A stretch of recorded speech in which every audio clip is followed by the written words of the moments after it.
ചെറിയ പെട്ടിയൊന്നുമല്ല, ഇന്ന് വലിയ പെട്ടിയാണ് അൺബോക്സ് ചെയ്യാൻ വേണ്ടി വന്നിട്ടുള്ളത്. ആമസോണിൽ നിന്നാണ് കേട്ടോ. അപ്പം കുറേ നാളത്തെ വിഷ് ലിസ്റ്റിൽ കിടന്നൊരു സാധനമാണിത്. ബഡ്ജറ്റ് ഒത്തു വരാത്തതുകൊണ്ട് ഞാൻ വാങ്ങിയില്ല. ഇങ്ങനെയൊക്കെയാണ് ഇതിൻ്റെ ഫിറ്റിങ്സ്. ഞാൻ വാങ്ങിയിട്ടുള്ളത് ഒരു ഷെൽഫാണ് കേട്ടോ. നമ്മൾ ക്രാഫ്റ്റ് ഐറ്റംസൊക്കെ വയ്ക്കാൻ പറ്റിയ ഒരു ഷെൽഫാണ്. എനിക്ക് നല്ല യൂസ്ഫുൾ ആയിട്ടുള്ള പ്രൊഡക്റ്റാണ്.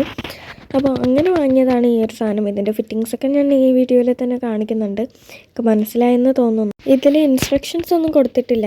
എനിക്ക് തോന്നിയ പോലെ ഇതാക്കിയെന്നേ ഉള്ളൂ. നല്ലൊരു ഫിറ്റിങ്സാണ് ഇതിൽ. ഈസി ഫിറ്റിംഗ് ആണ് കേട്ടോ. അപ്പോൾ അതുകൊണ്ട് എനിക്ക് മനസ്സിലായി.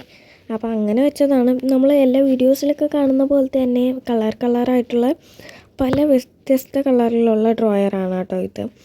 അപ്പം ഇതൊരു നല്ലൊരു സാധനമാണ്. എന്നെ ഹെൽപ്പ് ചെയ്യാൻ ഇവിടെ കുറച്ച് ആൾക്കാരൊക്കെ വന്നിരിക്കുന്നുണ്ട്.